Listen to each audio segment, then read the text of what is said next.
Shalom Bapak Ibu dan Saudara, anggota PADL yang Tuhan Yesus kasihi. Kita sangat bersyukur kepada Tuhan untuk pimpinan pemeliharaannya yang sempurna dalam hidup kita semua, dan memungkinkan kita untuk bisa bersekutu bersama lagi, belajar firman Tuhan bersama pada hari ini. Sebelum kita mulai mempelajari firman Tuhan, saya mengajak kita untuk kita berdoa. Mari kita berdoa. Bapa di sorga, dalam nama Tuhan Yesus, kami datang lagi ke hadapan hadirat-Mu. Kami bersyukur bahwa dalam anugerah-Mu kami bisa bertemu, kami bisa belajar bersama firman Tuhan melalui media online ini. Mohon hikmat dari Roh Kudus memenuhi kami semua, ya Tuhan.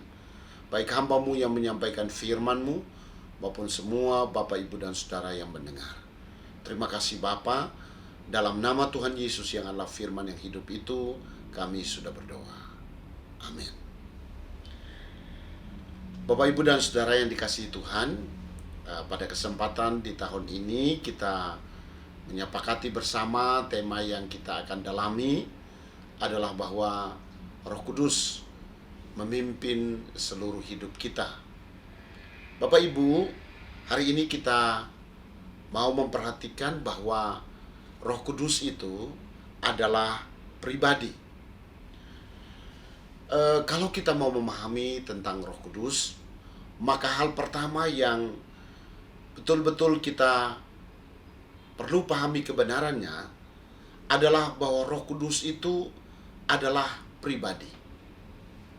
Banyak orang Kristen yang lebih melihat Roh Kudus bukan sebagai pribadi, tapi lebih banyak melihat Roh Kudus sebagai kuasa, atau melihat Roh Kudus merupakan sebuah kekuatan yang punya pengaruh, yang bisa memberi semangat, yang melengkapi, memberi wibawa untuk melakukan segala sesuatu dalam hidup kita, mengikut Tuhan, melayani Tuhan. Hal-hal seperti ini sebenarnya juga tidak salah, karena memang Roh Kudus juga mengerjakan itu di dalam hidup kita. Masalahnya adalah bahwa kita lebih banyak melihat Roh Kudus dalam hubungan dengan hal-hal yang kita butuhkan, atau hal-hal yang memang bisa dapat kita pakai dalam hidup ini. Jangan lupa bahwa ketika di dalam Kisah Para Rasul 8, ada seorang yang bernama Simon. Dia melihat Roh Kudus lebih kepada kuasa, supaya dia bisa mempertahankan keadaannya yang punya pengaruh yang besar. Dan dia tidak melihat Roh Kudus itu sebagai pribadi yang bisa memimpin hidupnya. Dia lebih melihat Roh Kudus sebagai kuasa yang bisa digunakan. Dan malah dia menawarkan uang supaya Petrus dan Yohanes mendoakan dia, sehingga Roh Kudus bisa bekerja memberi kuasa kepada dia. Dan di situ rasul-rasul berkata dengan tegas, "Binasalah engkau bersama dengan uangmu." Ketegasan ini menunjukkan bahwa Simon punya konsep yang salah, bahwa Roh Kudus itu hanya dilihat sebagai kuasa yang bisa digunakan. Salah paham seperti ini seringkali timbul karena masalah penafsiran yang tidak tepat. Artinya bahwa ini bukan hanya Simon yang waktu itu dia baru melihat bagaimana Roh Kudus bekerja dan dia menginginkan kuasa yang sama, tapi bahwa banyak orang Kristen, bahkan banyak hamba Tuhan yang terus berbicara tentang Roh Kudus, tapi lebih banyak berbicara tentang Roh Kudus bukan sebagai pribadi, tetapi sekali lagi sebagai kuasa. Dan pandangan seperti ini sesungguhnya adalah sebuah pandangan yang salah. Pada kesempatan ini kita mau belajar bahwa Roh Kudus adalah pribadi. Roh Kudus memiliki ciri-ciri pribadi. bukan hanya sekedar kuasa. Kalau kita memperhatikan dalam 1 Korintus 2 ayat yang ke-11, firman Tuhan berkata seperti ini. Siapa gerangan di antara manusia yang tahu apa yang terdapat di dalam diri manusia, selain daripada roh manusia sendiri yang ada di dalam dia? Ini semacam sebuah perbandingan. Demikian pula lah, tidak ada orang yang tahu apa yang terdapat di dalam diri Allah selain roh Allah. Ayat ini menunjukkan bahwa roh Allah adalah pribadi. Dia punya ciri pribadi. Ialah bahwa roh Allah itu mengetahui apa yang ada di dalam Allah. Karena apa? Karena dia adalah pribadi ketiga Allah Tritunggal. Dalam ayat yang sama kita bisa pahami bahwa Roh Kudus bukan hanya merupakan pribadi yang mengetahui, tetapi juga pribadi yang berkehendak. Siapa yang tahu kehendak yang ada di dalam diri seorang selain daripada orang itu sendiri? Siapa yang tahu kehendak yang ada pada Allah selain daripada Allah itu sendiri? Roh Kudus adalah pribadi yang memiliki kehendak. Juga bahwa kalau kita memperhatikan di dalam Roma pasal 15 ayat 30, ini juga mempertegas bahwa Roh Kudus memiliki ciri sebagai pribadi. Di sana dalam terjemahan baru disebutkan, tetapi demi Kristus Tuhan kita dan demi kasih roh. Ada kasih roh. Berikan perhatian khusus kepada kasih roh. Aku menasihatkan kamu, saudara-saudara, untuk bergumul bersama-sama dengan aku dalam doa kepada Allah untuk aku. Ayat ini menunjukkan bahwa Roh Kudus adalah pribadi yang memiliki perasaan. Dia berperasaan seperti pribadi, sebagaimana pribadi-pribadi yang ada. Bapak Ibu, Roh Kudus tidak hanya memiliki ciri-ciri sebagai pribadi, tetapi juga dia bertindak sebagai pribadi. Pribadi yang bertindak. Dalam Yohanes pasal 15 ayat yang ke-26, firman Tuhan berkata begini, jikalau penghibur yang akan kuutus dari Bapa datang, yaitu roh kebenaran yang keluar dari Bapa, ia akan bersaksi tentang aku. Roh Kudus adalah pribadi yang bertindak. Apa tindakannya? Alkitab berkata bahwa ia adalah penghibur. Dia menghibur. Bapak Ibu, dalam hidup kita, sewaktu-waktu kita berada dalam keadaan yang susah, sewaktu-waktu kita berada dalam keadaan yang berduka cita, sewaktu-waktu kita berada dalam hati yang tidak tenang, yang sedih, jangan lupa bahwa ada pribadi Roh Kudus. Dia adalah penghibur. Pekerjaan penghibur adalah menghibur. Dan bukan hanya itu, dalam Yohanes pasal 15 ayat 26, Alkitab juga berkata bahwa Roh Kudus itu bersaksi. Bersaksi tentang aku. Bersaksi tentang Yesus Kristus. Bapak Ibu, sebagai orang-orang yang sudah diselamatkan oleh anugerah Tuhan, kita sudah mengalami kasih Tuhan yang nyata dalam hidup kita, kita memang harus bersaksi. Tapi kesaksian yang kita berikan bukanlah sebuah kesaksian yang bersumber dari diri kita sendiri. Kalau kita memperhatikan dalam Kisah Para Rasul 1 ayat 8, sebuah ayat yang terkenal, Alkitab berkata, tetapi Roh Kudus turun ke atas kamu. Dan pada waktu itu kamu akan menerima kuasa. Kuasa untuk apa? Kuasa untuk bersaksi. Artinya, kalau kamu bersaksi, itu bukan sebuah kemampuan yang bersumber dari diri kamu, tetapi karena Roh Kudus yang ada dalam diri kamu, itu akan memampukan kamu untuk kamu bersaksi. Bapak Ibu yang dikasihi Tuhan, Roh Kudus adalah pribadi yang bertindak.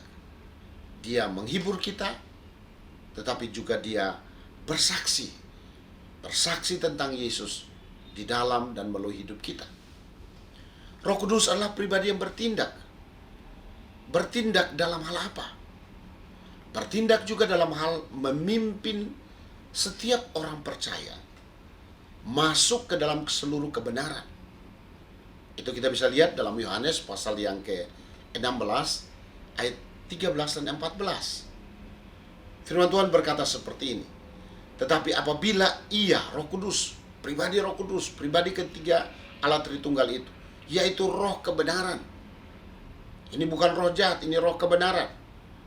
Ia akan memimpin kamu. Perhatikan di situ, ialah pribadi yang bisa memimpin kita. Sebab ia tidak akan berkata-kata dari dirinya sendiri. Ia pribadi yang bisa berkata-kata. Tetapi segala sesuatu yang didengarnya, itulah yang akan dikatakannya. Dan ia akan memberitakan kepadamu hal-hal yang akan datang. Ia memberitakan. Bapak Ibu, ia akan memuliakan aku. Sebab ia akan memberitakan kepadamu apa yang diterima daripadaku. Roh Kudus adalah pribadi yang bertindak. Dia memimpin. Dia juga memberitakan. Dia memuliakan Allah. Bapak Ibu dan Saudara yang dikasihi Tuhan, dia bukan hanya kuasa, tapi dia pribadi yang bertindak. Selanjutnya, berdoa untuk kita. Perhatikan Roma pasal 8 ayat 26. Firman Tuhan berkata, demikian juga Roh membantu kita dalam kelemahan kita. Sebab kita tidak tahu bagaimana sebenarnya harus berdoa. Tetapi Roh sendiri berdoa untuk kita kepada Allah dengan keluhan-keluhan yang tidak terucapkan. Perhatikan bahwa Roh Kudus Allah pribadi yang bertindak membantu kita. Ada orang yang berkata begini, Pak Nuh, ngajarin saya berdoa dong. Bapak Ibu, kalau saya mengajar seseorang berdoa, mungkin yang diajarkan adalah hal-hal yang terkait dengan prinsip-prinsip berdoa. Cara berdoa yang tepat, yang berkenan di hadapan Tuhan. Tapi bagaimana caranya berdoa itu sendiri, sebenarnya adalah sesuatu yang memang Roh Kudus bisa mengajarkan kita secara pribadi. Sebenarnya kalau ada orang yang pengen untuk bisa berdoa dengan baik, maka jangan minta seorang pendeta atau seseorang yang membantu kita, mengajar kita berdoa. Karena Alkitab berkata bahwa ada satu pribadi yang siap untuk membantu kita, mengajar kita berdoa. Bahkan ketika saat-saat tertentu di mana kita sepertinya tidak sanggup lagi untuk berdoa, Alkitab berkata dia sendiri, Roh Kudus sendiri akan berdoa untuk kita. Dia berdoa untuk kita. Dia adalah penolong. Penolong yang bukan hanya membantu kita, tapi penolong yang berdoa untuk kita dengan keluhan-keluhan yang tak terucapkan. Selanjutnya, Roh Kudus bukan hanya pribadi yang membantu kita, bertindak untuk membantu kita, tapi juga dia adalah pribadi yang dapat diperlakukan bukan hanya sebagai kekuatan, tetapi Roh Kudus dapat diperlakukan sebagai pribadi. Seperti apa kita memperlakukan Roh Kudus? Ada beberapa ayat yang menunjukkan bahwa kita bisa salah bertindak dalam memperlakukan Roh Kudus yang menyebabkan akhirnya kita bisa berdosa kepada Tuhan. Misalnya dalam Lukas pasal yang ke-12 ayat 10, firman Tuhan berkata, setiap orang yang mengatakan sesuatu melawan anak manusia, ia akan diampuni. Tetapi barang siapa menghujat Roh Kudus, ia tidak akan diampuni. Dialah pribadi yang bisa diperlakukan.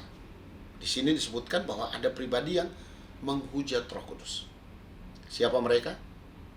Mereka yang ketika mendengar firman, Roh Kudus bekerja di dalam diri mereka untuk menginsafkan mereka. Tapi mereka terus-menerus mengeraskan hati sampai mereka mati dalam dosa. Maka mereka adalah orang yang menghujat Roh Kudus, dan karena itu mereka tidak diampuni oleh Allah.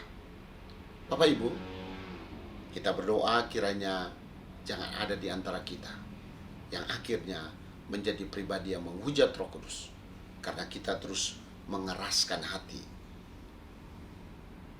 terhadap apa yang dikerjakan Tuhan dalam diri kita.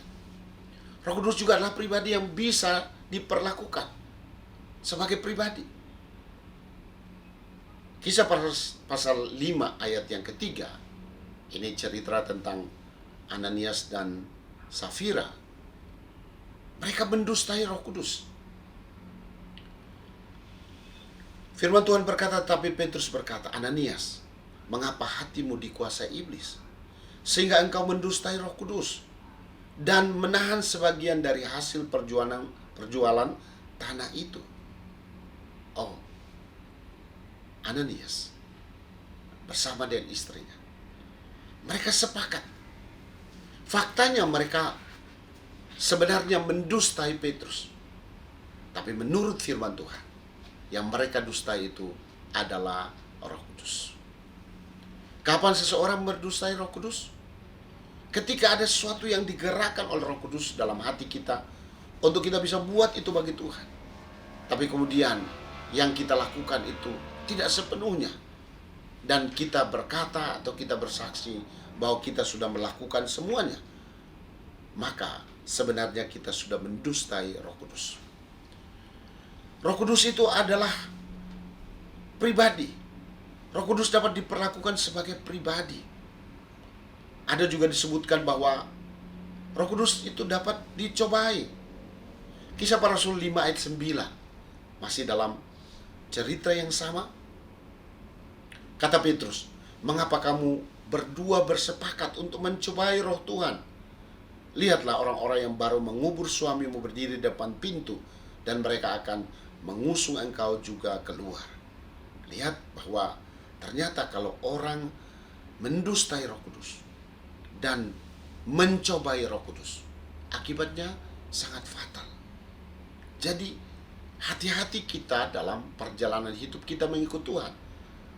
Hati-hati dalam bersikap, karena ada tindakan, ada perkataan yang memang akhirnya mungkin kita tidak sadari, seperti Ananias dan Safira. Tapi pada akhirnya mereka disebut dengan mendustai Roh Kudus atau mencobai Roh Kudus, dan akibat yang harus mereka tanggung itu sangat mahal. Selanjutnya, bahwa Roh Kudus dapat diperlakukan sebagai pribadi. Kita bisa mendukakan Roh Kudus. Bapak Ibu, tadi kita sudah melihat dalam Lukas pasal 12 ayat 10 bahwa Roh Kudus itu bisa dihujat. Lalu kalau kita lihat dalam Efesus 4 ayat 30, itu disebutkan bahwa Roh Kudus bisa kita dukakan. Kita bisa mendukakan Roh Kudus. Apa bedanya menghujat Roh Kudus dan mendukakan Roh Kudus? Menghujat Roh Kudus adalah orang yang belum percaya, di mana Roh Kudus bekerja menyadarkan dia supaya dia percaya. Tapi nyatanya dia tidak percaya sampai dia mati dalam ketidakpercayaannya. Tapi siapa sebenarnya yang mendukakan Roh Kudus? Dalam Efesus 4 ayat yang ke-30, firman Tuhan berkata begini, dan janganlah kamu mendukakan Roh Kudus Allah yang telah memeteraikan kamu menjelang hari penyelamatan. Kamu di sini adalah jemaat yang sudah dimeteraikan dengan Roh Kudus Allah. Artinya berbeda dengan orang yang menghujat Roh Kudus, yaitu orang yang belum percaya. Ini mendukakan Roh Kudus adalah orang yang sudah percaya tapi terus hidup dalam dosa. Ketika kita percaya, kita terima Tuhan Yesus, Roh Kudus ada dalam diri kita. Dan waktu kita jatuh dalam dosa, Roh Kudus tidak keluar. Dia tetap ada dalam diri kita. Hanya dia berduka. Bapak Ibu, kalau kita sudah percaya dan terima Tuhan Yesus, dan kita hidup terus-menerus dalam dosa, berarti kita sedang mendukakan Roh Kudus. Bapak Ibu, kalau kita mencermati pengajaran Tuhan Yesus terhadap pribadi ketiga Allah Tritunggal Roh Kudus, Tuhan Yesus menyebut Roh Kudus itu sebagai pribadi. Dia tidak hanya menyebut Roh Kudus sebagai sebuah kekuatan.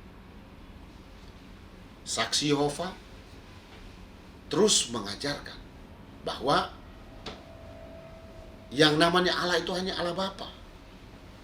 Yesus Kristus adalah pribadi yang hebat, tapi dia bukan Allah.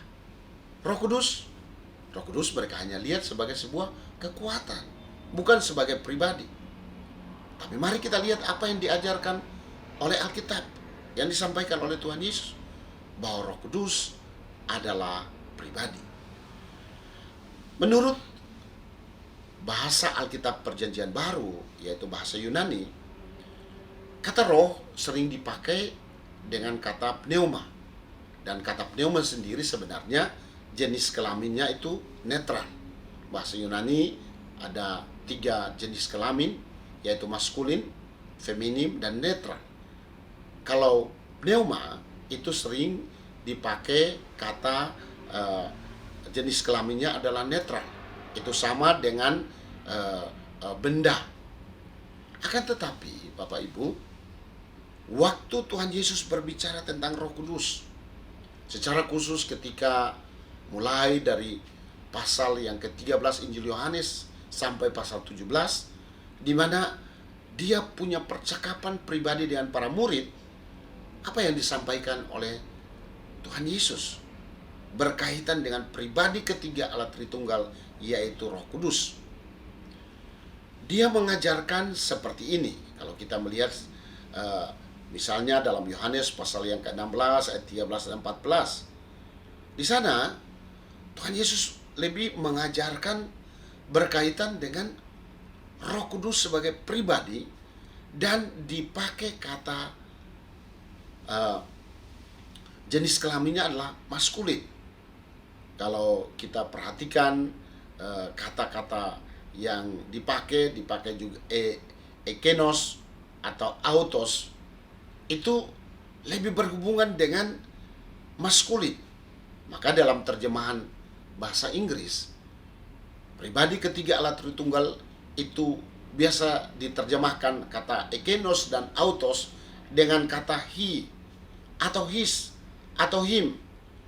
Dan ini menunjukkan bahwa Roh Kudus itu jenis kelaminnya adalah maskulin, pribadi.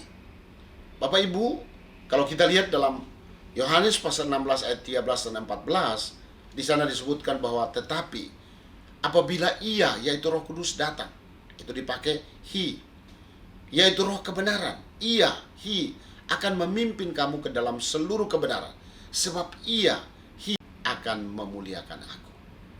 Bapak, Ibu, dan Saudara yang dikasihi Tuhan, berdasarkan pengajaran yang disampaikan oleh Tuhan Yesus kepada murid-murid dan kepada kita semua yang dicatat dalam Alkitab, di sini kita belajar meneguhkan kita. Mari dalam hidup kita meyakini dan pasti bahwa kita memiliki Allah Tritunggal, Allah Bapa, Allah Anak, Allah Roh Kudus. Roh Kudus, sekali lagi, dia bukan sebuah kekuatan. Dia adalah pribadi. Dia memiliki ciri-ciri sebagai pribadi. Selanjutnya dia juga bertindak sebagai pribadi. Dan juga dia dapat diperlakukan sebagai pribadi. Dan Yesus mengajarkan, meneguhkan bahwa Roh Kudus adalah pribadi. Bapak Ibu, apa yang kita harus ambil sebagai berkat setelah kita mempelajari Roh Kudus sebagai pribadi? Pertama, Bapak, Ibu, dan Saudara, kita jangan berpikir bahwa Roh Kudus itu hanya sebagai sebuah kekuatan yang bisa dimanfaatkan. Tetapi Roh Kudus itu adalah pribadi. Kalau dia adalah pribadi, maka dia jugalah pribadi yang bertindak. Apa saja yang Roh Kudus mau lakukan untuk hidup kita. Roh Kudus adalah pribadi yang siap untuk menghibur kita. Roh Kudus adalah pribadi yang mau bersaksi tentang Kristus dalam hidup kita dan memakai kita menjadi saksi tentang Kristus. Roh Kudus juga mau memimpin hidup kita ke dalam seluruh kebenaran. Dan itu berarti bahwa kita sebagai umatnya, sebagai anak-anaknya, harus bersedia dipimpin oleh Roh Kudus. Bapak, Ibu, dan Saudara, mari kita terus belajar mengikuti pimpinan Roh Kudus tiap-tiap hari dalam hidup kita. Mari awali satu hari dengan meminta pertolongan Roh Kudus. Oh Roh Kudus, Engkau adalah pribadi. Engkau punya kehendak. Engkau punya rencana untuk hidupku. Aku serahkan hidupku. Pimpin hidupku. Masuk dalam seluruh kebenaran. Kita juga memahami bahwa Roh Kudus dapat diperlakukan. Dan kita berharap bahwa kita dan anggota keluarga kita jangan sampai menghujat Roh Kudus dengan terus mengeraskan hati dan kita tidak bertobat. Doakan supaya Roh Kudus menjamah kita, melembutkan hati kita, membuka hati kita, supaya kita percaya. Doa kita, oh Roh Kudus, tolong setiap anggota saya, keluarga saya, jangan panggil mereka dulu Tuhan, sebelum mereka sungguh-sungguh membuka hati mereka, menerima Tuhan Yesus dalam hidup. Kita juga berdoa supaya oleh anugerah Tuhan, sebagai orang-orang yang mengikut Tuhan, melayani Tuhan, kita harus menjaga hidup kita. Jangan seperti Ananias dan Safira, yang di dalamnya mereka mendustai Roh Kudus, yang di dalamnya mereka mencobai Roh Kudus. Karena apa? Karena akibatnya bisa fatal dalam hidup kita. Kita juga berdoa supaya sebagai pribadi-pribadi yang diselamatkan oleh Tuhan, yang di dalam diri kita sudah ditempati Roh Kudus, kita berdoa supaya oleh pertolongan Roh Kudus kita dimampukan sehingga kita tetap berkata tidak terhadap dosa. Kita tidak membuka diri kita terhadap dosa. Tapi kalaupun satu ketika, walaupun kita tidak ingin berdosa, tapi akhirnya kita jatuh dalam dosa, maka janganlah kita menjadi pribadi yang terus mendukakan Roh Kudus. Kita harus mengambil langkah segera, menyadari keberadaan kita sebagai orang berdosa. Kita harus mengambil langkah segera, meminta ampun kepada Tuhan, dan memohon pengampunan. Maka ketika Dia mengampuni, ketika kita mohon pengampunan dan Dia mengampuni kita, maka pada saat itu kita tidak lagi mendukakan Roh Kudus. Tetapi kalau kita terus-menerus hidup dalam dosa padahal kita sudah diselamatkan oleh Tuhan, maka sesungguhnya kita adalah pribadi-pribadi yang mendukakan Roh Kudus. Kiranya oleh pertolongan Tuhan, kita yang sudah diselamatkan terus hidup menyenangkan hati Tuhan. Karena apa?